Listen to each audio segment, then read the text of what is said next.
Welcome to the Carnivore Cast, the podcast focused on the carnivore diet and lifestyle, with practical advice from successful carnivores, citizen scientists, and top researchers. I'm your host, Scott Meslinski, and I'm here to speak with experts and experienced carnivores to get answers to your biggest and meatiest questions while helping you live your best life as a carnivore. Phil Escott is a health writer, personal trainer, novelist, and drummer who has spent many years in the health and fitness industry, running a gym, writing for many magazines, and training hundreds of clients successfully. Phil is the admin of the 100% Carnivore and Beyond Facebook group, where he helps thousands of people improve their health and well-being. Due to a crippling bout of inflammatory arthritis in 2010, which he reversed by natural means, further intense study revealed many secrets of healing normally hidden behind the misleading conventional medical and health dogma. His aim now is to share his knowledge with as many as possible to help them attain their health and happiness goals too. His book, Arthritis, The Best Thing That Ever Happened to Me, is a Kindle bestseller. Welcome to the show, Phil. Well, thank you very much for having me on, Scott. Yeah, very excited to speak with you and have followed you for a long time, benefited from your work and your advice, and I think you'll have a great perspective to share with listeners here, just from all the folks you've worked with and helped, as well as your own story. So I'm really honored, man. You're doing a great job yourself. Thank you. That means a lot. So, Phil, would love to just start with your health background and health story. Obviously, a lot of folks probably familiar with it, but would just love to hear in your words, what got you interested in examining your own health a little bit more acutely. Sure. Well, I've always been, it's funny, I've come from a more sort of spiritual background, I guess. Well, a crazy teenage background of traveling around the free festivals with on double-decker buses and living in teepees and experimenting with enormous amounts of hallucinogenics, all the way through to learning to meditate and being a sort of TM, transcendental meditation kind of yogi, I suppose, for many years. And so I've always been fascinated in everything: consciousness, health, exercise, fitness, whatever. I started off the journey really, as everybody does, in theory. You go from one theory to another, believing this, believing that. It all sounds incredibly convincing, all the different opinions out there. And so, I went through all sorts of things. The whole macrobiotic thing back in the late 70s, early 80s, and then the sort of misinterpreted Western Ayurvedic thing from the late 80s onwards. And started to get, pretty chunky. I started to put on a bit of fat. I was never obese, but, joints started hurting, that kind of thing. Migraines, all of that sort of thing creeping in. But I didn't really pay it much attention. Sort of think these things are inevitable. And then I ended up running a gym in the late 90s and training a lot of people and doing a lot of training, writing for these kind of bodybuilding mags and whatever. I got pretty big. But I could never get really lean. However much cardio I did, whatever I did to lose weight, the calories in, calories out sort of thing never really worked. I was writing for mountain biking magazines and doing a lot of big long rides as well over the mountains near us in the Lake District and abroad, all sorts. And I just never could get lean. I knew how to train. I knew all about the sort of abbreviated stuff. Doug McGuff's book when it came out was no surprise to me at all. But I started to get a lot of joint pains. I'd have to put off training days. My sacroiliac joints were really going, which is a bit of a red flag for arthritic conditions coming up. But I didn't know anything about that in those days. And then, in the early 2000s, I sold the gym, went traveling again. And then I was sort of living away from that meditation community up here in Skelmersdale and got into all sorts of other stuff. I'd been conned into the kind of whole vegetarian thing. I'd add a bit of chicken now and again, particularly after the training time. But I don't think it makes a lot of difference if you add the odd chicken breast. It really isn't. It doesn't make a lot of difference when you're eating all the other rubbish. And it got heavier and heavier. And by the time 2010 came round, I was pretty chunky again. I lost kind of some of the muscle, and but still sort of you have that body dysmorphia and you think, hey, you know, I'm still pretty in shape. And of course I wasn't at all. And I decided to rekindle a blog that I'd started a couple of years before about Ayurveda and health and that kind of thing. And it was a bit strange in late 2010 when I got hit by this proper joint pain. I mean, my right ankle kind of blew up. I thought it was an earlier climbing injury where I'd fallen off a climbing wall and it sort of swelled up, but for no apparent reason. And I didn't really think much of it. But when the other ankle went a couple of weeks later, and then the knee around the same time, and I had these three sort of big balloon joints plus the my back that had been bad for a long time. And so off I went to the rheumatologist, who told me, you know, oh, well, it might be reactive arthritis. It might go away. And, you know, the long story short, it didn't. Early 2011, I tried the steroids and the sulfasalazine, the horrible drugs that they give you. And it only lasted about a month on that. It was clearly not doing any good at all. In fact, it gave me all sorts of sort of psychological issues as well. It was pretty unpleasant. And so then the sort of long quest to find out what really was the matter, because there I was, a health blogger. I'd written a book on, well, the training side was okay, and a few other things in there were okay, but the diet section was rubbish. I'd written this book in 96, and I thought, you know, I honestly, after looking at it for decades, I really don't know anything, because I've been in the same boat as everybody, trying to figure out what's right and what's wrong just from theory. Whether it's anecdotes or whether it's scientific stuff, it's really no different. If it doesn't apply to you, it's kind of useless. And so, you know, my first idea was to go vegan, and that didn't work so well. And then I went raw vegan, and then I went fruitarian. And, you know, 2011 was a bit of a disaster, I think. And by the end of it, I you know, some things had sorted out a little bit better. And I'd come down from about, you know, 200 pounds to about 135 pounds. So I was getting really skinny, 5'10", you know, and then, all sorts of issues were there, like, brain fog and whatever. I'd been doing ridiculous things, you know, like I had a whole routine in the morning in the bathroom of sort of enemas and weird baths with stuff in, and, you know, all sorts of herbs and this and that. What do you call it? Castor oil packing. I don't know, a million things I tried. It's all in my book. It's just hundreds of things.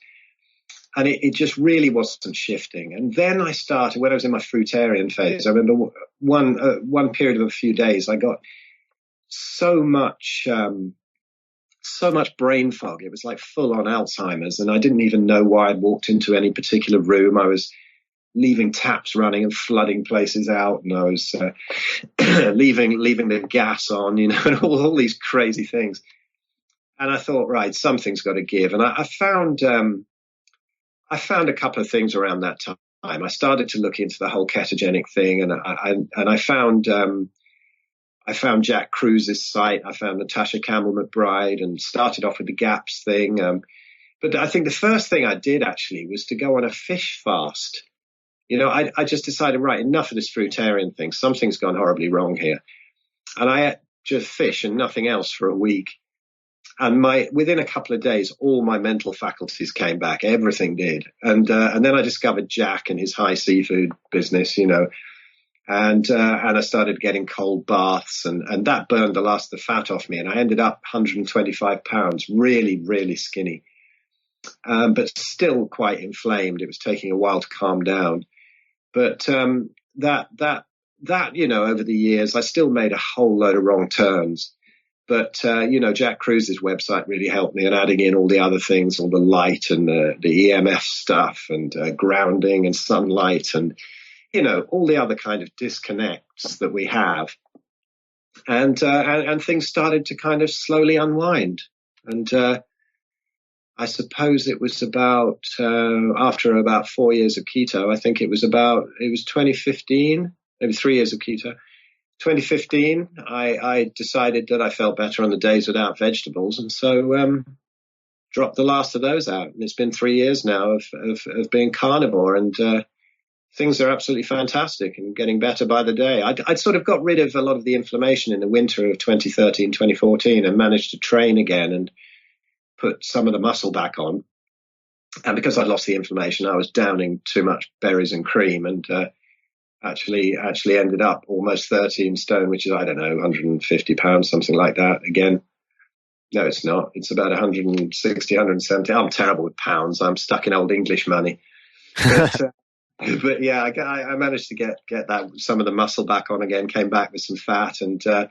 But once going carnivore, that fat kind of burned away again. And so now here I am at sort of 56 years old and in the best shape of my life. And I think it's, I've started, I started that Facebook group for about 10 people in last January. And now I think there's 6,500 people or something. I don't know what happened, but it just seems to be so many people are picking up on this, and so many people are finding this amazing benefit of dropping the last few of the veg out. And as you well know, none of us are dying of scurvy, and everybody seems to be getting better and better. And that's kind of where we are today.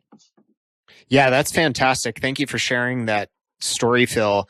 And I find it so remarkable that, you have such a positive attitude when it sounds like you've really been through the ringer health-wise and relieved so many conditions, but have constantly remained vigilant in experimenting with your own health and trying to find answers and solutions. I really admire that. Oh, thanks. Well, I had to. It was funny. There was a turning point in my healing when I thought, I've got to find a way to be happy with this, even if I never get better. And I started to look at the whole emotional side of it as well. All of these fall under the same kind of umbrella of, ancestral disconnects, really. And some people, they're lucky enough, they get better with diet. Maybe they're just not so messed up as I was and not such idiots. But a lot of people don't. Carnivore is fantastic, but sometimes it might only take you sort of 80% of the way there. And there's other things to look at, and there certainly were with me. And it was funny at that point where I decided, right, I'm going to find a way to be real happy, even if these joints are inflamed. And not only did that help me to decide there's got to be some magic somewhere, I'll find it eventually, but it also, even doing that was also a real turning point in my healing, because that alone, and sort of finding a bit of happiness amid the horror was a really good thing that took a load more stress off the mitochondria, I guess. It's not all about food. Yeah, that's really interesting, and I want to get more into that. But first, a couple things that you talked about that really stood out to me. One is that I love how you take a holistic approach to investigating not just diet, but exercise, light, other mitochondrial disruptors, and ways that you can be things that can be holding you back. But I loved how you said that you had a lot of those things in line, or at least the exercise portion in line, but there was just no hope when your diet sort of compromised everything else. And going from 200 pounds to 135 on these vegetarian and vegan type diets, I'm curious, did you ever look at your bone mineral density? I'm guessing you probably lost a lot of bone mass doing that. I wouldn't be surprised, actually. I wouldn't be surprised because it's, a lot of the weight started coming back. I remember Natasha Campbell McBride saying in one of her talks, or maybe the book or something at some point, you might get really skinny during this diet, but while you're healing and the gut's healing. But don't worry, the scales are going to come back up again at some point. And I was 9 stone, which is, I think it's 125 pounds thereabouts. And I thought, oh God, if I go into the 8 stone, this is like sarcopenia. This is horrendous. Yeah. And it never quite did. It just stayed on 9 stone, probably for about a year. And then without changing the diet, suddenly it started creeping back up again. And I thought, okay, Natasha, I believe you. I would have probably got worried if I'd have panicked and gone back to another way of eating, maybe if the stakes weren't so high. I couldn't take the pain. So I thought, well, it's better to be skinny than to have inflamed joints, because it really is horrible, particularly if it's in your ankles. I don't think it gets into people's ankles all that often. I think it's more like fingers and knees and things, but my ankles were the worst. And walking is just, it's like 2 really badly sprained ankles all the time. It's like broken glasses in there. It's tremendously painful. And so, the incentive to stick with it was really strong with me. And I see some people turning back, particularly people with, less painful ailments like diabetes or MS or something, less immediately painful. Of course, they're all disturbing. I'm not belittling any ailment, but the excruciating agony of arthritis is really quite a motivator. Yeah. So it kind of kept me on a path, and I'm glad it did, because it worked out in the end. Yeah, absolutely. And did you have osteoarthritis or rheumatoid arthritis? Well, it's psoriatic arthritis, which is basically the same thing. It's same as rheumatoid. But it's just got no rheumatoid factor. All of these sort of tests and things like that. I did have them. I mean, I knew my CRP. I knew my erythrocyte sedimentation rate, the ESR. I took notice of the inflammatory markers like that. They were horrendous at like 85 and 65 or something. And wow. Yeah, they were pretty bad. But I knew various things. I knew I had that HLA-B27 thing. But, in the beginning, it sort of worries you. And if you just listen to the doctors, but, that HLA-B27 antigen or whatever it is, people, they say, oh, right, you've got that. That's why you've got arthritis. But just like that APOE4 or APOE2, whatever it is, I can't remember, in Alzheimer's, if you actually look into the HLA-B27, if you look it up, you find that, yeah, most people with inflammatory arthritis have that, but so many people have that but don't ever get arthritis. So it didn't make any sense to me. I thought there's something else going on here. Epigenetics must be more important than genetics. We all have a certain amount of genetics that will point towards a certain disease, but that doesn't mean to say we have to express it. So that kind of took me off the trail of all these tests and this. Now I haven't had a test since 2012 or something, really, until the vegans started shouting at me on my YouTube channel. Sean Baker's test results are all over the place. I bet yours are, and you're going to die. I mean, they don't understand the physiology of a low carb athlete, so they don't understand Sean Baker's results. And so, they're all shouting for everybody's blood results. And so I went and had them done, and everything's fine. LDL's up a bit, as you would imagine, which is absolutely fine. Liver results are absolutely fine. I thought they wouldn't be, because I'd been hammering the wine for a bit, actually. But whereas before I had... Before, when I was completely teetotal and vegetarian, and I had, they used to ask me if I was a heavy drinker, and I had fatty liver, and I had 2 cysts on the liver. That's all disappeared. Had all sorts of things going on, kidney stones, everything that's blamed on meat, but of course it's not. It was all the oxalates in the spinach I was juicing.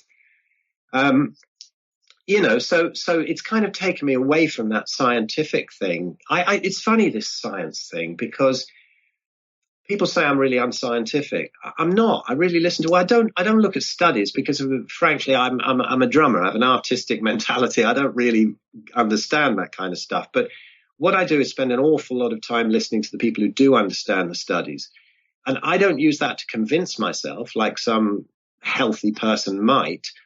I take the view that nature works in a certain way, and I have my own experience. There's a saying that. It was for bipolar people, that they're like everybody else, only more so. And I think this goes for somebody who's got autoimmunity as well. You can tell things that are inflammatory very, very quickly when the gut's that wrecked, much quicker than other people can. And people go, oh, well, you're only sensitive to that because you've got a ruined gut or whatever, or you're ill. I don't think that's true. I think everybody is sensitive to them, but just most people don't notice, and they have enough defenses against them.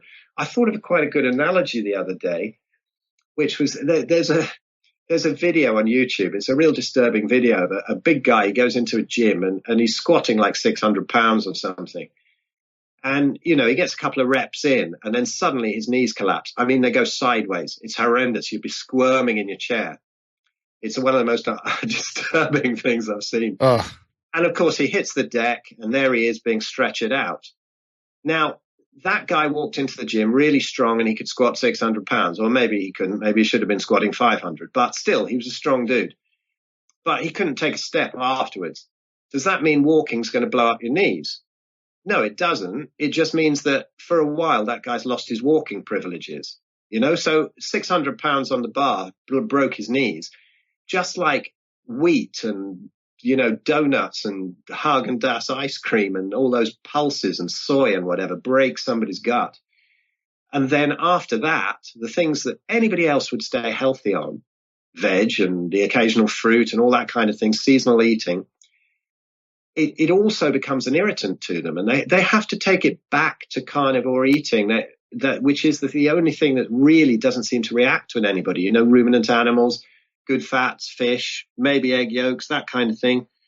Take it back to that for a while, and it's totally safe. That's my only message, really. I mean, you get these vegans attacking and saying, oh, you're saying everybody should eat meat because they're saying everybody should eat vegan. Well, I don't say everybody should eat meat. To me, it's like this is how it works with the science thing. You look at how everybody stayed healthy. They say, okay, well, look at this tribe that ate all these carbs and they were healthy. Well, of course they did, because they were in the sunlight, they were outside, they had none of these stresses, They didn't have this chronic disease. They had, probably a low deuterium environment, which, we'll come on to if you like, the deuterium question, but they had good community, they had whatever. But here we are staring at blue light all the time in our screens. We've got EMFs around us. This is Jack Kruse's Factor X thing, which really struck me, that we can't stay healthy on the diets that our grandparents stayed healthy on, because we've got so many other mitochondrial disruptors. People say, everybody's different. Everybody's got a different diet.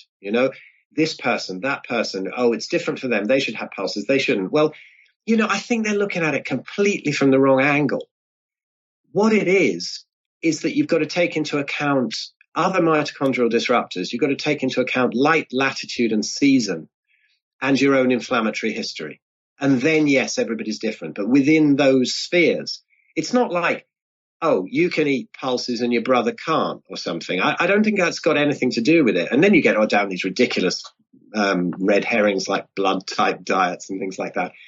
But for me, the reason why I've come to all the conclusions I've come to is because things that really worked for me among the thousands that didn't seem to tie into the whole light, latitude, and deuterium depletion lenses. So then I listen to these experts and I sort of go, right, you're looking at some science. Now, does that tie in with what nature does? And does that tie in with the things that work for me? Such as, I could eat sweet potatoes in the summer, but in the winter they'd hurt me. Yeah. And I didn't figure that out. Yeah, I didn't figure that out for a couple of years. And finally looking at Jack's stuff, it's like, hang on, here's what's going on. I'm out in the sun. I can take it. The deuterium's being depleted by the sun. Other things are happening. You're grounded. That's the time when you might be finding these things, and so you can do it. But if you're really sick, you get a reaction to these things much quicker, which a healthy person wouldn't see, and so they wouldn't be able to pick the good science from the bad science. Now, I don't say I can completely, but I think I have kind of a unique view. No, not a unique view, because there's plenty of other people who've been this sick and who've figured out what I figured out. But we, as a species of naturally healed autoimmune people, maybe, you can see what really inflames and what doesn't. Because I could even tell a chicken and how much corn it had eaten by what it did to my left knee half an hour later. When everybody else is absolutely fine on it. Somebody who has diabetes or something, they could eat that chicken all day long and reverse their diabetes and go, well, what the hell's wrong with it? I say, well, there's nothing wrong with it for you, but if your gut's as broken as mine, you can feel it straight away. Do you know what I mean? And then you can kind of pick the good science from the bad science. So that's how I see it. That's how my whole approach to this is, Yeah, that's really interesting. The perspective of folks with a compromised environment or a compromised gut or GI system, either due to environmental factors such as blue light, or things such as, years eating the wrong types of foods or taking the wrong types of drugs, can lead someone to a different place. And the human body is incredibly resilient. You see what people are eating and doing these days, and you're amazed how their bodies just kind of put up with it for years and years and years. But at the same time, that damage compounds. And I think you come from a great place of saying, sometimes you have to back way off and get all your ducks in a line. And I don't necessarily agree with everything Jack Kruse says and some of his theories, but I do agree that there's more than just diet and exercise. These things like light cycles, circadian rhythms definitely matter. So I'm definitely with you there. And one thing, the things I agree with Jack about are the things that I've experienced myself. The other things I find interesting, because I think he's got a brain the size of a planet, and I've sometimes he can come across as a bit short and a bit brusque online, but I've met him and he's actually a really hilarious guy and he's got a really big heart and I love him. Yeah. But I a lot of the things I wouldn't say I don't agree with him, but it's just the things I don't really understand. To me, it seems very, very, very simple. The way that you can explain Jack's message, as he says, pretty much in 5 minutes. But he's delving into the science, and he says sometimes he takes a wrong turn. We all do. But I thought of something else today. I was thinking of something, and I thought, somebody who is healthy. To me, it's like somebody who's kind of working on a computer. Say you're working on a computer, and it's an analogy to a healthy body and how resilient it is. If you're working on a computer, it's fine. You're working on a computer. There's a little bit of a noise in the next room. It's slightly annoying, but you can still carry on. If somebody puts a flashing light in front of you, that's a bit more annoying, but you can still concentrate on what you're doing. Then if you get freezing cold, you start to get pretty uncomfortable. Your concentration's going. Kids coming up start asking for dinner. But then when you sort of add in somebody smashing you on the back of the head repeatedly, eventually you're not going to be able to work on a computer anymore. And this is it. This is the sort of sum of things that build up to create ill health. And in some people, there might be a louder noise. And some people don't have kids. Some people have somebody smashing them on the back of the head even harder. And so all the different influences are there in a different balance. So, when people come to me for like Skype consultations, to me, it's like somebody might come up. I might not talk about meat for the whole Skype call. It might be something really obvious that they've got in an emotional thing, or something that they've got in their light environment. They're up all night on the computer searching for cures, which is going to wreck them anyway, that kind of thing. People have different balances in those specific areas, I think. Yeah. And just building on that, Phil, curious, what are some of the types of conditions folks come to you with, either that you see in the Facebook group or directly with clients you have? Oh God, so many things. I mean, because of my personal story, I get quite a few people with arthritis, but I see all sorts of things. Depression. This is such a common thing that can heal up when the gut heals up. You've got people with MS, people with all kinds of interesting things, and it's funny because they come out with long medical histories, and I'm like, yeah, okay, but I'm not really an expert in that. I'm an expert in what to take away that might be causing any of it. It's interesting because the only thing that I've seen that I've heard of that doesn't respond to this whole carnivore approach is ALS. And that's only because a really, really good friend of mine, my best friend at school, recently got diagnosed with it. So I started doing some digging for him, and I was talking to Zofia Clements at Paleomedicina.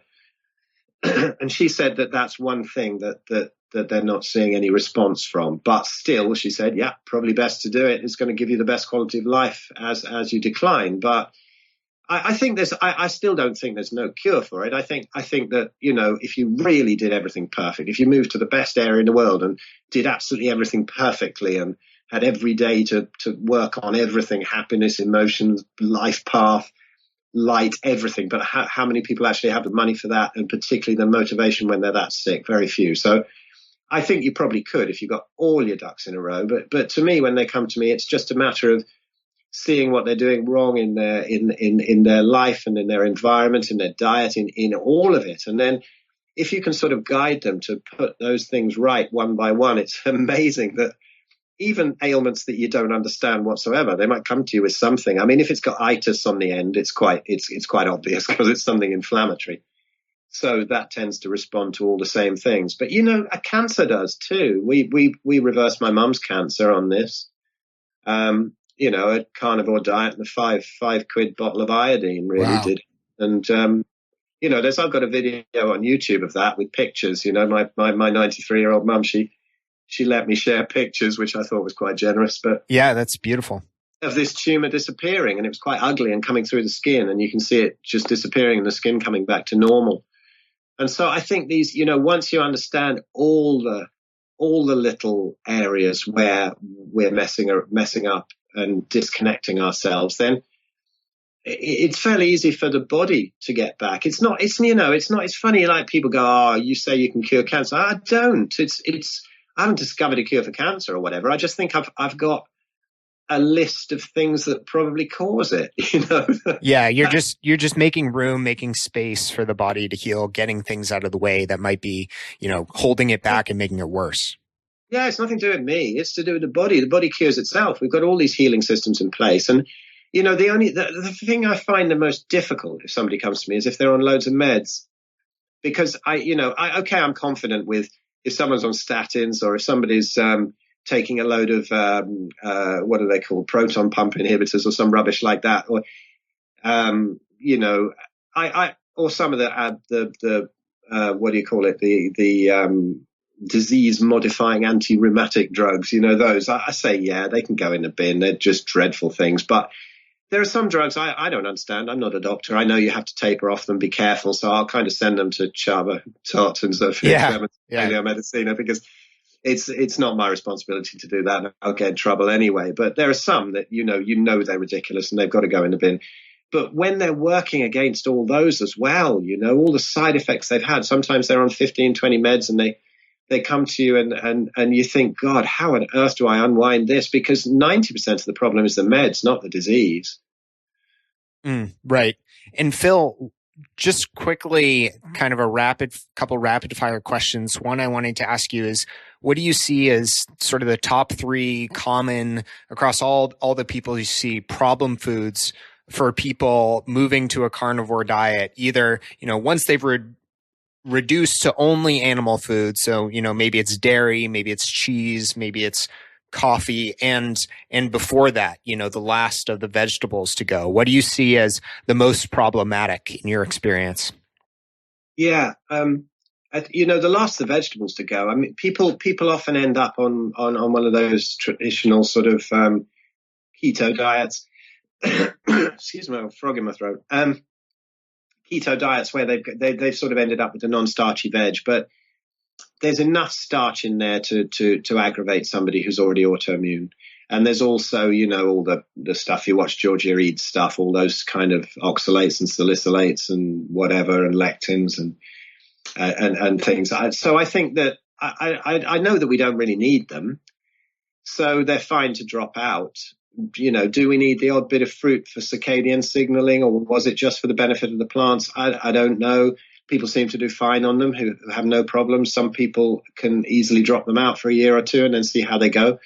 But once you've actually got rid of those last few plant matter items, I think the biggest problem I see is, well, there's dairy, sure. It doesn't seem to cause so much like inflammation and pain, but it can cause other things like sort of, I don't know, it's getting a bit woo-woo here, but sort of, well, not so woo-woo with the mucus, but it's sort of just general blockage and sluggishness. And also it's a bit hyperpalatable, so you can eat too much. And even if you eat the very best food when you're autoimmune, if you eat too much of it, or if you eat it too late at night, it can still trigger a reaction. So, it can take a while to get confidence with that. But I think the 2 biggest ones in meat are chicken and pork.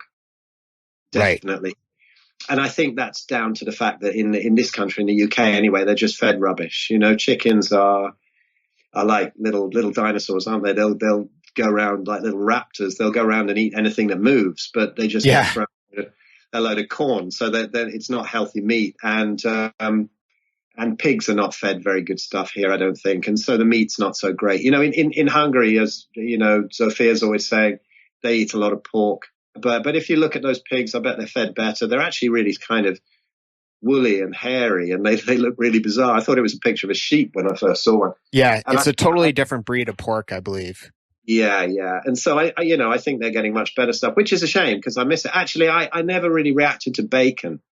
There seems to be something that's happening. There's a if you go to the Zero Carb Zen website, there's a page on pork where they explain that kind of thing. A lot of more people react to fresh pork than they do to cured pork. So bacon was never much of a problem, but I eat it now and again, but there's nothing like a pile of bacon with a load of runny egg yolk poured all over it. It's just so nice. But yeah, ruminant animals and fish, most of the time for me now, I always feel better on that. So I think, I see if somebody can really go ruminant animals and actually drop the dairy, even the butter, although most people are probably okay with butter, but if they can actually drop everything apart from fatty beef and lamb and a little bit of fish and keep the fats really up and don't take anything else for 30 days, the miracles are amazing. I think the fact that it's sort of slowed down and people thinking, oh, I'll have a bit of chicken here, or I'll have this packet of pork scratchings, or pork rinds, as you call them over there. So I think it's the little bits of cheating, and even a tiny cheat when you're really autoimmune can have really huge consequences that make you think you're not on the right path. Something that delayed me for a long time. Yeah, absolutely. And do you have folks in your groups that, or coaching clients that you eventually encourage to try adding back in vegetables, or are they just so happy on carnivore that they stay that way? Well, I just say it's completely up to them to experiment. I'm glad to see the back of them. I never liked vegetables. They were only good for soaking up butter to me. I mean, you get some broccoli and it tastes pretty crap on its own, but when you cover it in butter, it tastes great. But to me, that's the butter tasting great. So I'd rather put that on some steak, or if I want something that approximates the one thing that I miss, which is potatoes mashed up with butter, I'll go and get some cod because it's pretty tasteless. I don't think it's particularly good food. It's not very oily fish, but just to have some cod with some salt and some white pepper and absolutely mash it up with butter kind of gives the same satisfaction as one of those baked potatoes or something. So I don't know. I think that it's up to people. I say experiment, but I say, get to a place where you're really symptom free for a long time before you reintroduce things. I usually say to people, reintroduce maybe ghee, then butter, then egg yolks, or maybe egg yolks first, then butter, then ghee, that sort of thing. And then if you want to reintroduce a bit of fruit, it's usually a hell of a lot less troublesome than the vegetables. Berries or whatever, but it's up to them. What I love about it, I've always been a rebel, and I also like the rebellious nature of just eating meat. I'm lazy and I'm a rebel. So, the fact that you can just say to people, you eat meat, nothing else. No, absolutely nothing. Yeah, but what do you have with it? No, nothing. Yeah, but what do you have for breakfast? No, nothing. Yeah. Or if I'm hungry, I'll have some meat. Yeah, but breakfast. And you say, well, Ugg the caveman didn't sit around in his cave waiting for Cocoa Pops to be invented, did he? He just ate what he had. And that's what I love, the simplicity of it. I think food has become such a recreation for so long, and we've got our taste buds are so perverted. People's biggest enemy in this is getting rid of the idea that food has to be an entertainment and we need 550 tastes per meal. And this can be difficult in the first month, but once you get over it, and to somebody with autoimmunity, the relief from pain and symptoms is so much better than eating a donut. So, the motivation is high. If you can get them through those first 30 days, they find, I usually say, take it 30 to 60 days and then see if you want to reintroduce stuff. And quite often they don't, or they might only reintroduce like 2 or 3 things or something, and they might have trouble with 1 or 2 of them. So your tastes refine. At the beginning, they're always saying, oh, can I reintroduce this? Can I reintroduce that? And I say, well, no, not in the first 30 days. Well, or longer if they're very sick. But, after that, do it one at a time, because often these foods that cause problems, they don't actually, some of them cause problems straight away, but some of them don't for a day or two. And some of them last for a while and then kind of come up and go down and come up and go down as the body clears them. And so it's very difficult if you're eating like 3 things even that react with you to figure out which one it is. So, most people, when they try and figure out what's wrong in their diet, they'll like drop 1 or 2 things to see how it works, which is absolutely ridiculous. It's like two bulbs blowing in an amphitheater or something. You're not going to notice the difference in the light.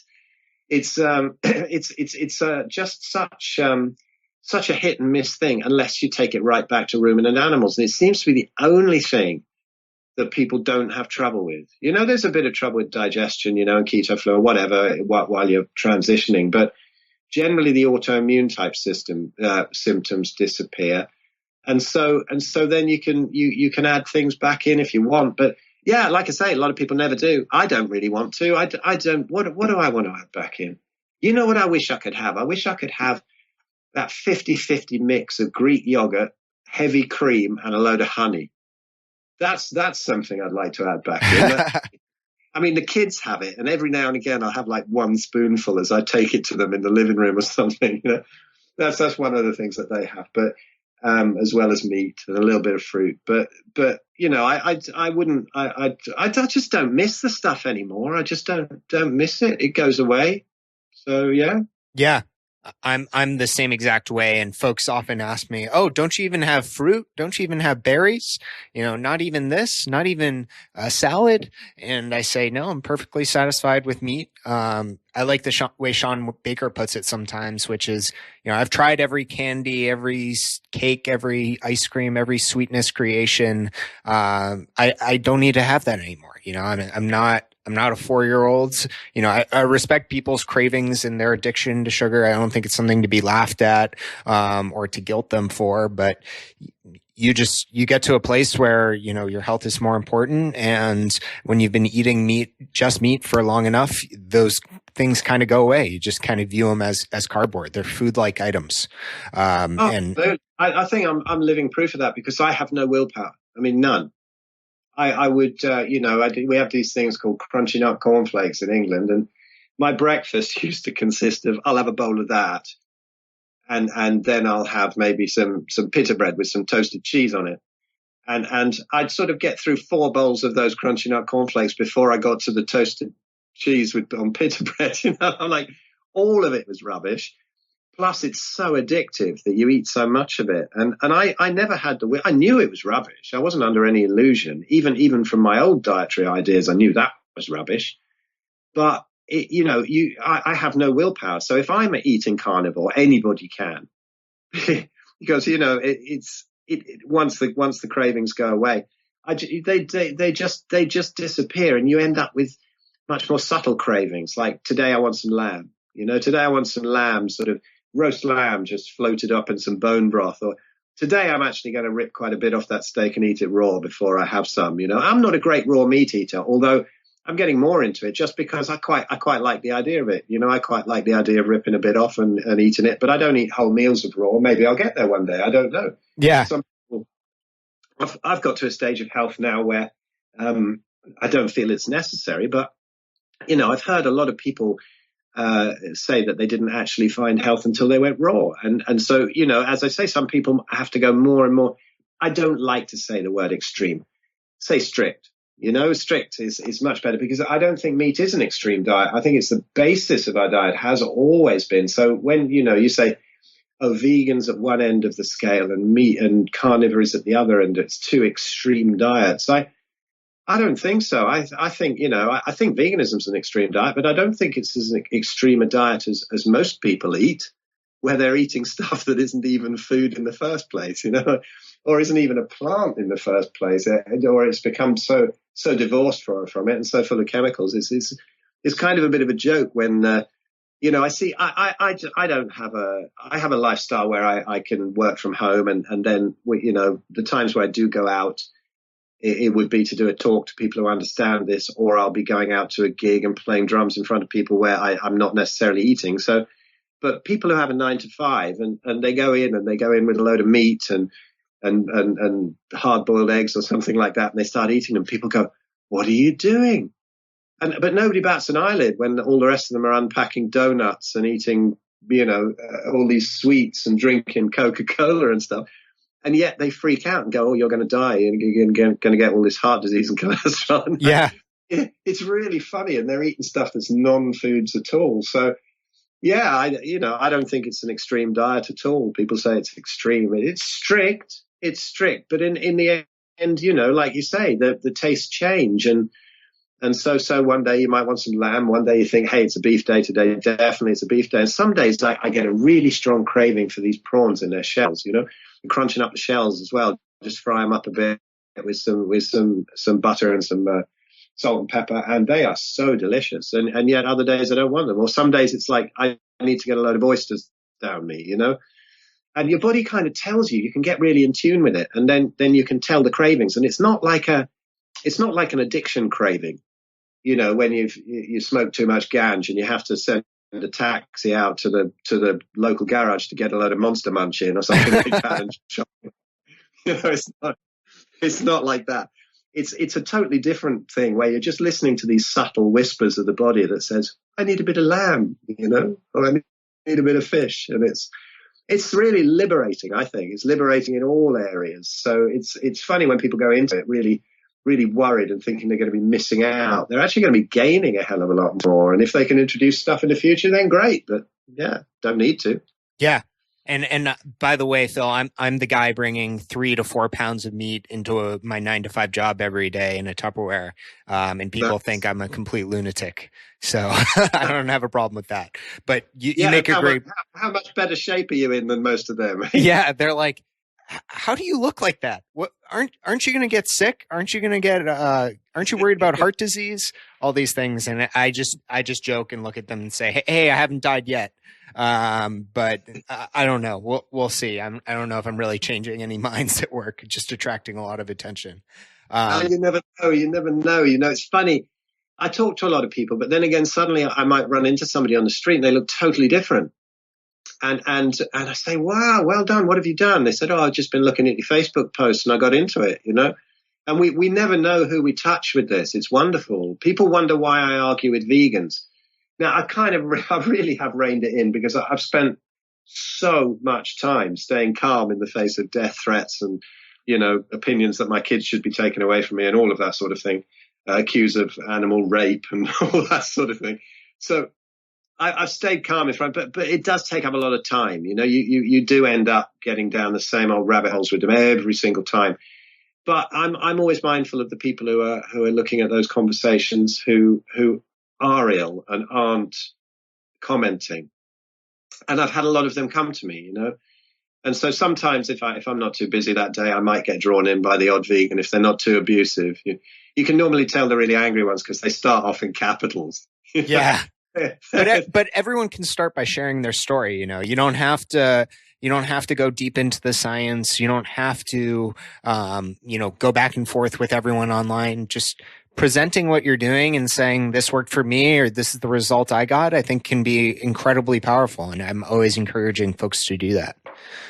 Oh, absolutely. I'll talk to whatever somebody's viewpoint is. If they're reasonably calm and they're asking some serious questions, you know, I'll answer anybody. I think I'm very kind of communicative on my YouTube and stuff, probably more than I should be, really. Yeah. I just like to do that. I just remember when I was healthy and full of all these delusions, and I'm sure I've still got many. I'm not saying I found the truth, but I'm finding things that are working better and better. And then through times when I was really sick and sort of really confused, and you never know when, you know, you might drop in a couple of words here and there.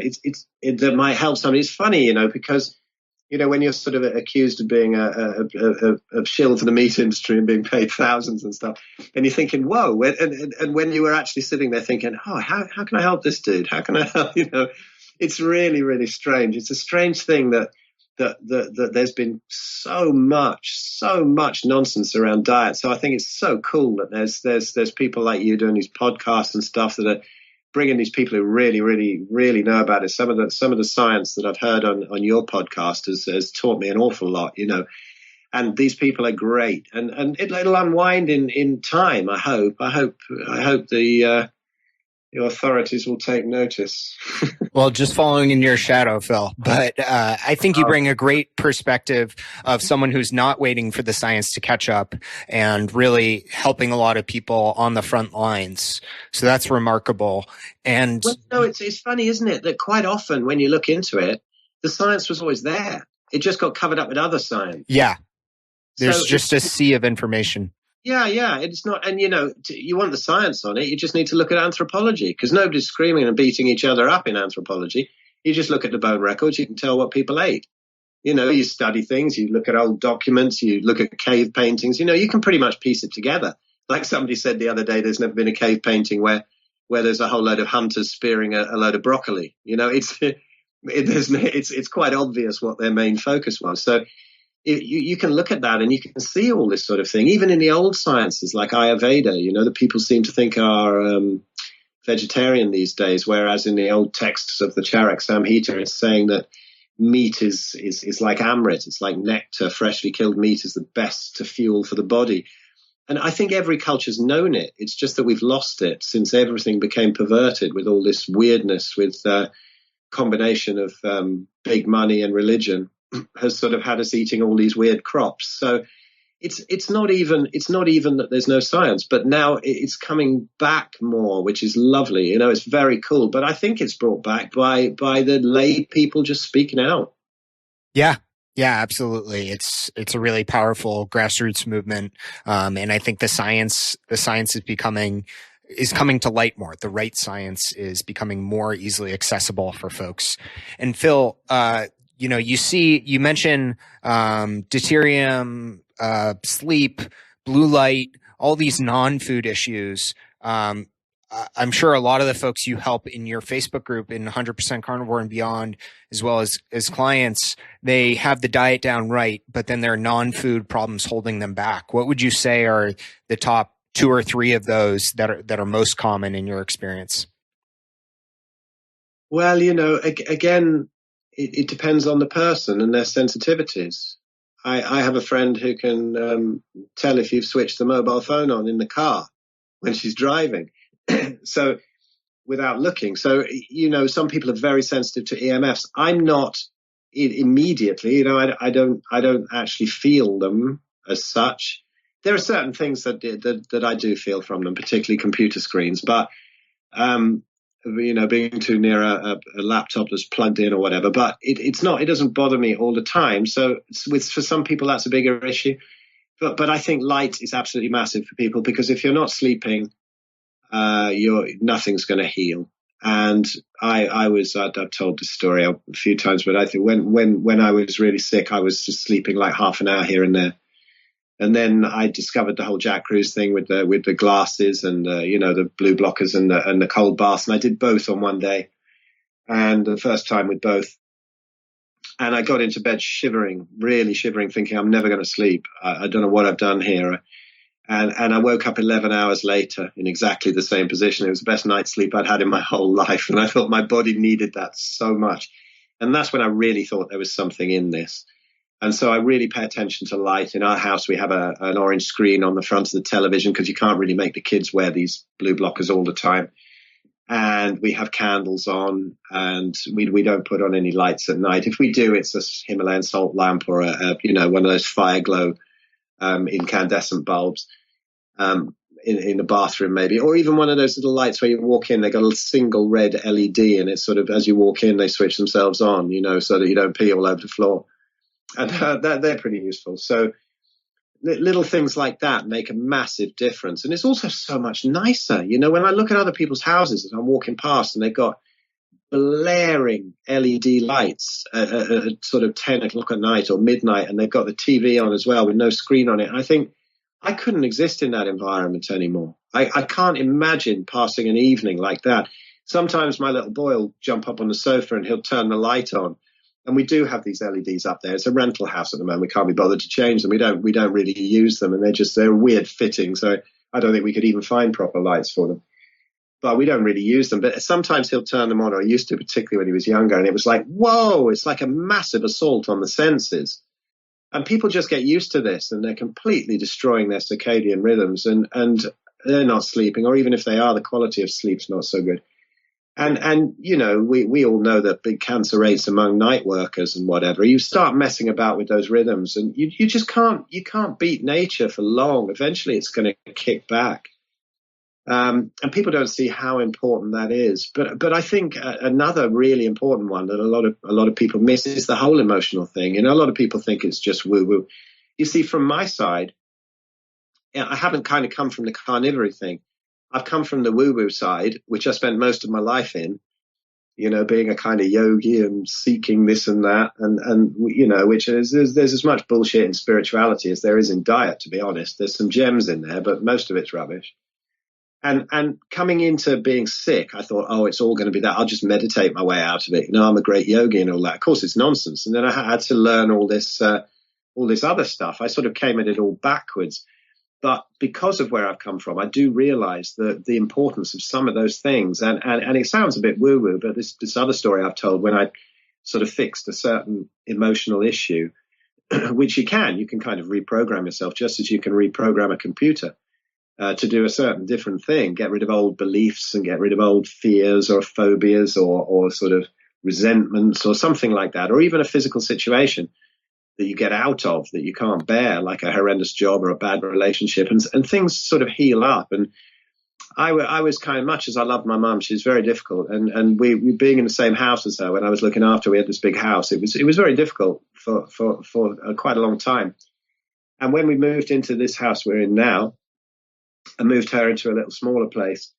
I still look after her, but I wasn't trapped there, And I swear, once that got sorted, my ankles healed within a week. And I hadn't changed diet at that time, over that time, hadn't changed anything else, and other joints were still a real problem. So what happened? I mean, I've never had a hint of anything. It wasn't like they got better and then a bit worse and then a bit better, like things usually heal up with autoimmunity when you're addressing the diet. I addressed this and bang, it was gone. And other things I've seen where, as a book I always quote, which is The Secret Language of Your Body by Ina Segal, where she's relating emotional issues or certain problems to different parts of the body. And honestly, if something happens, even an accident to a certain part of the body, the universe works in some kind of weird ways. And I know I'm probably going out there on one for most people here on the Carnivore Cast, but it is very, very interesting to look at. That book, you don't need to read it or anything, just have it as a reference book. And if you start getting a problem in one particular part of the body, you see, arthritis is very interesting because it can go anywhere. And so you can relate it back. I think, I had arthritis everywhere, probably because I was completely trashed in all sorts of emotional areas as well. But it's then given me the chance to look at. And it's beautiful how certain things, you'll look it up in a book and you'll find that a certain area will be responding to your worst problem. It's like, it's not rocket science. It's not, it's just that your worst fear or your worst problem at the time, whatever's really concerning you, is usually related to your worst physical symptom. And I've seen it too many times to discount it. Like I said, this is not something I've jumped on. This is probably like 1% of what I've got, of what I know about spirituality that's rubbish, if you see what I mean. I've thrown out like 99%. Like there's a load of other stuff that really doesn't work and is a load of woo-woo. But within woo-woo, just as within dietary guidelines, there are some real gems. And this is one of them. So I would say that, that as well is a big thing with people. Those are the big areas anyway, light, EMFs, whatever. There's all the regular ones, but they know about them, exercise and things. People tend to get a bit clogged up and whatever. And one of the downsides, I think, of the carnivore diet certainly has been my undoing in the past 3 years. It makes you really lazy. You end up staying in such good shape without exercising that you kind of go, I can't be bothered. But there's a few things recently where I just sort of feel a bit clogged up and I feel like I'd like a bit more muscle mass back again. I've got enough, but I'd like a bit more back again.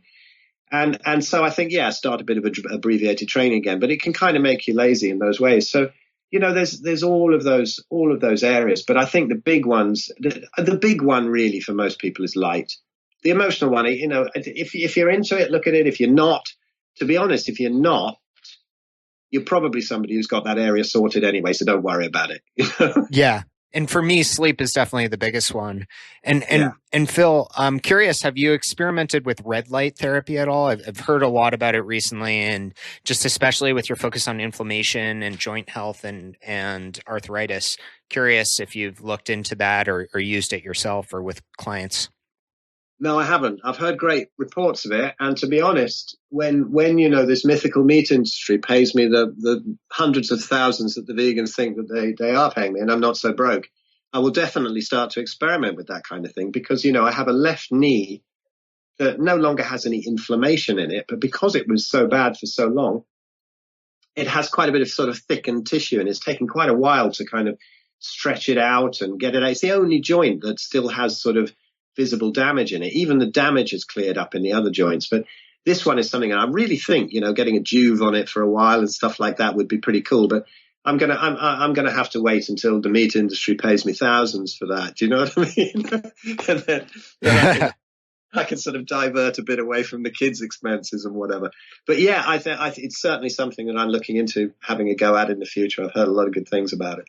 Yeah, and I'm curious with your background in arthritis and inflammation again. I personally made a big mistake, which I wish I had known before, which was for 3 years. I rode for 8 years and had a sacroiliac joint injury myself that was debilitating. On days I couldn't walk, I was in so much pain in my lower back and continued to row through it for years, for 4 hours a day, doing some really stupid things. And the whole time I was taking a lot of naproxen or Aleve, NSAIDs, not above the recommended dose, but just basically the recommended dose every single day. And now a lot of research has come out showing, chronic use of these non-steroidal anti-inflammatory drugs can have a lot of problems with GI health and hormone production. Did you ever get into those, or do you see a lot of people who have suffered from chronic use of NSAIDs? Yeah, but just, in the 2 years, sort of 2008 to 2010, I abused them horribly because I was getting so much back pain. It was, in my sacroiliacs and in between my shoulder blades. It was just like somebody had driven a nail into my spine. I could hardly sleep. And then I'd have to get up and sit upright for a bit to let it kind of calm down. And then I might get another hour's sleep or something. And so I became addicted to them. I remember a holiday that I went on in 2010. It was to Thailand, to my friend Stuart Gillam's place with these absolute fantasy fish. They're just ridiculous monsters of like 500 pounds, and you're catching them out of this lake. I mean, they're ridiculous. But anyway, I really wanted to enjoy this holiday, and I was in so much pain in my back that it hadn't hit the ankles and knee yet. That happened about a month after I got back. But I was absolutely caning the ibuprofen. And I was taking above the stated dose. And because I've been taking it for years before, but I had to take so much to even make any inroads into the pain that I for this holiday, I wonder if that's probably one of the last things that broke me. That plus the lansoprazole, one of these proton pump inhibitors. And I would think my gut was being absolutely wrecked. And when I think about, the horrendous times I used to have running to the toilet about 20 times a day, most days, I think my digestion was completely trashed, and I'm not surprised that was probably the last straw that brought out the arthritis. Yeah, I think they're really horrendous things. When people say to me, I'm in real pain and it's not kicked in yet, this carnivore diet or something, I'll say, well, everybody deserves a day off, and maybe pick a day now and again and take a few. What do you call it out there? We call it paracetamol. Is it Advil or something? Is that the one that isn't? Yeah, ibuprofen. Oh no, that's not ibuprofen. The other one. What's the other one that's just a painkiller? We call it paracetamol, but you call it something else. I'm not sure. There are a few. There's Advil. There's Aleve, which is the anti-inflammatory, and there's Tylenol. Tylenol is probably the one. It's not. Anyway, whichever one that isn't the anti-inflammatory is just the painkiller. And I say maybe pop a couple of those just for a few hours off, but rather you didn't, because anything like that will slow it down, but they don't wreck the gut like the non-steroidal anti-inflammatories. Those are the most horrendous things. I would say I've seen it in everybody. You just do, don't you? Before you know about it, you think, oh, anti-inflammatory, I've got some inflammation, right, I'll take that, that'll sort it out. And that's probably what most people do who are in pain like that. So I fell foul of that as well. But because I do everything to excess, I was taking handfuls of them while I was in Thailand, and it's not much of a mystery. We were there for about 2 or 3 weeks, and I think that was probably the last thing that did it to me. I think my gut must have been like a kind of fishnet stocking after that. It was horrendous. Yeah. Yeah. Yeah, it's really incredible how little warning and knowledge there is about these very common, at least in the US, over-the-counter drugs. And Phil, would love to just shift topics a little bit. You have this upcoming carnivore retreat, and I don't know if that'll be a regular thing, but do you want to just talk a little bit about that, and also just where folks can find out more about you and more of your content? Yeah, sure. I'd love to. Yeah, the carnivore retreat is great. I'm really looking forward to that. We were originally just going to do it at the villa of a good friend of mine, Dr. Lynn Hardy. She's on the carnivore group as Lynn PM, and we're organizing it together. I mean, just for an advert of the carnivore diet, you just got to look at Lynn. I mean, honestly, she looks absolutely stunning, and she's 48. You know, you see the pictures of her, and you think, good grief, 48, that's outrageous. My missus as well. I mean, she looks extraordinary. She's black, and as they say, black don't crack, but still she got ID'd, she got asked for some ID a while ago. She doesn't drink. She wasn't buying drink. I forget what she was buying, but they asked her for a card to prove her age is 18. She's 46. It was like, whoa, how did that happen? Wow. But anyway, yeah, I digress. But it's there's some really good examples of carnivores out there, and Lynn is one of them. So I'm organizing this retreat with her. She lives in Spain, and she's got this beautiful villa. I mean, we're going to think, we'll have a couple of people, I'll talk and whatever, and get somebody else maybe, and we'll have a few people in. But then people got interested, and so Lynn went and found this beautiful place, Finca Monasteria, I think, and it's just this gorgeous building nearby, lots of rooms, a beautiful hotel. And so we booked that, and we're going to get a load of speakers in, and we already have. I'm speaking, but then there's Zofia Clements is coming. I'm really looking forward to meeting her from Paleo Medicina. Paul Mabry, Zero Carb Doc, he's coming along. And Paul's lovely. I mean, how helpful is he online? God, the stuff that he does. Somebody asks him a question, and he'll just go on for paragraphs. He really takes care. Yeah, he's great. Lovely, lovely guy. And then there's my friend Graham Norbury, who hasn't done much online. There's only one interview with him, but I know him well, and I know that he is just so clear on this whole deuterium thing, melanopsin, all the light stuff, and circadian biology. So he's great. He's very eloquent too. So he's coming along to translate all that stuff, into reasonable English so that people can understand it. We've got Dr. Jeremy Ayres. He's wonderful, great healer, and in a tremendous amount of areas he looks at of health. I love his holistic approach. He's been doing it for a long time. We can find him at Naturally Better TV, and now he says that the last piece of the puzzle was carnivory. Putting that, because he wasn't really quite sure what to do with people with diet, and that's sort of fallen into place. And so he's become a good friend as well. And we've also got my real brother, my friend Zahir Khan, who is basically a guru. He's just wonderful. He's comes from the sort of Sufi tradition, but he's gone way beyond any kind of religion. But just to show how it all ties in with consciousness, really. And he's not your average vegetarian, wishy-washy spiritual type. He's not like that at all. He's absolutely hilarious, and he's great. And so I've got him along to really tie it up with the whole of consciousness as well. I just want to try and cover every single aspect of our ancestral disconnects between the speakers. And I'm really looking forward to that. And we've got some great people coming from the group. I know some of them on there, and they're really hilarious too. So I think it's going to be a real laugh. That's in Spain at the end of April. God, oh no, have I got the dates wrong? 23rd to the, anyway. If you go to 100% Carnivore and Beyond, you can find that in the pinned post. There'll be some details of that. It's probably on my website in the shop thing by the time this comes out as well. And that's it. And the other thing I've been working on is this autoimmunity course, the Subtraction Method. It was funny. I was sitting there fishing one day, and I thought, I'll do a little course. I'll do like 10 videos or something on how to reverse autoimmunity. You could cover the main things, to do a little course for people with some action plans and some links to all sorts of other things that I've discovered. See if we can save them a few years. And it ended up as 30 videos.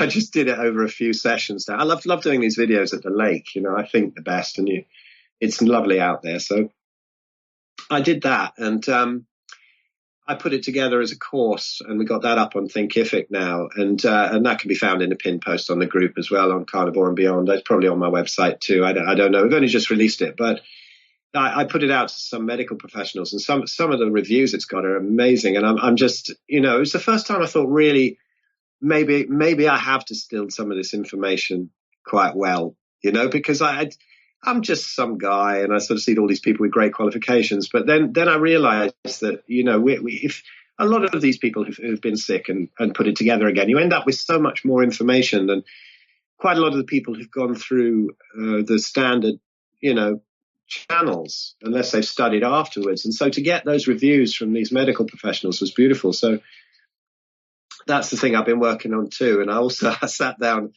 last week or the week before, and I thought I'll do a little frequently asked questions on carnivory, because I always get asked questions, and I thought, well, I'll just write them all out so I can kind of copy and paste them, because I have to answer so many of the same question.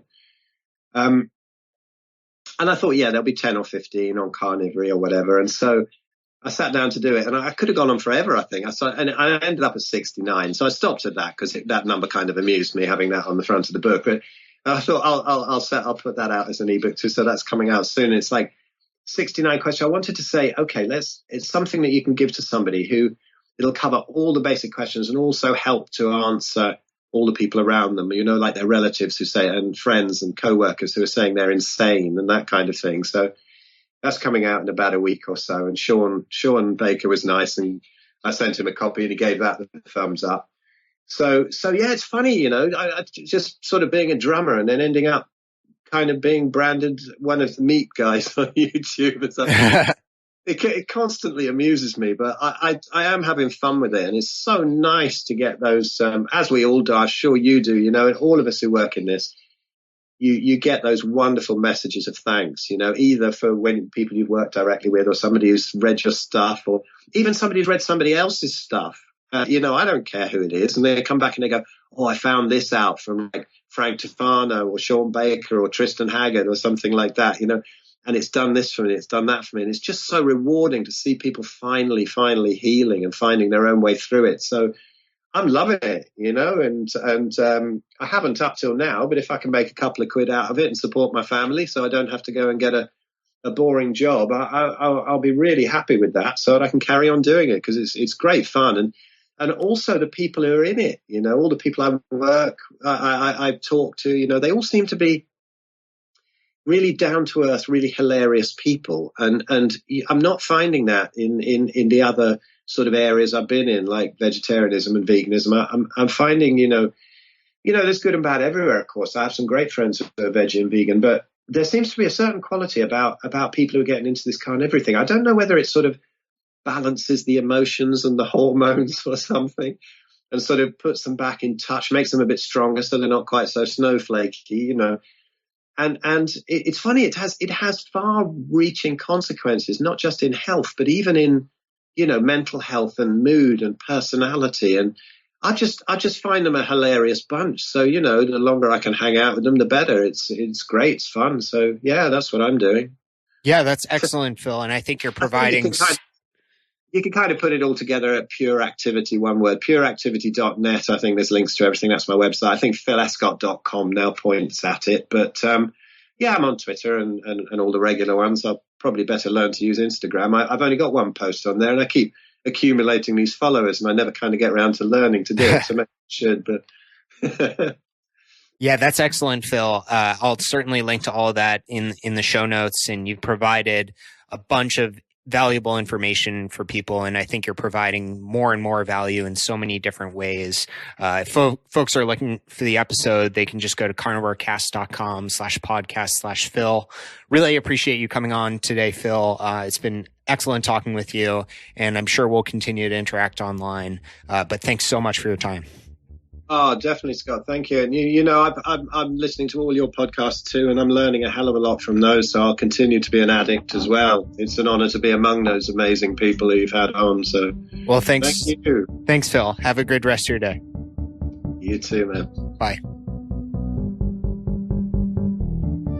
Thank you for listening to this episode of the Carnivore Cast. If you enjoyed this episode, please review on iTunes. It really helps us out, and share it with a friend. What questions would you like answered, or who would you like to hear from in the carnivore research community? You can find me on Twitter, Instagram, and Facebook at Carnivore Cast, or go to carnivorecast.com. You can also email me at info@carnivorecast.com. I'd love to hear from you. Until next time, keep it carnivore.